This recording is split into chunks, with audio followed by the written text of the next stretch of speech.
नमस्कार मैत्रिणींनो, मी आज तुम्हाला सांगणार आहे की घुटी केव्हा आणि कशी द्यायची। मागच्या व्हिडिओमध्ये मी सांगितलं, पण तरी मला पर्सनली कमेंट आल्या की रोज घुटी द्यायची का आणि काय काय द्यायचं। तर म्हणून मी त्यांच्यासाठी नवीन व्हिडिओ परत बनवला की घुटी रोज द्यायची आणि त्याचा ठराविक एक टायमिंग ठेवायचा।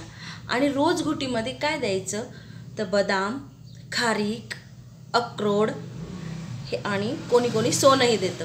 तर ह्या वस्तू रोज द्यायच्या। आणि जेव्हा बाळाचं पोट दुखत असेल तेव्हा मुरुड शेंग द्यायची।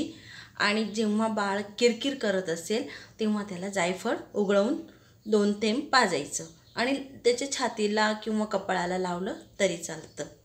तर असा माझा व्हिडिओ आजचा। थँक्यू। माझा व्हिडिओ आवडला असेल तर लाईक करा, माझे चॅनल सबस्क्राईब करा आणि माझा व्हिडिओ शेअर करा। थँक्यू।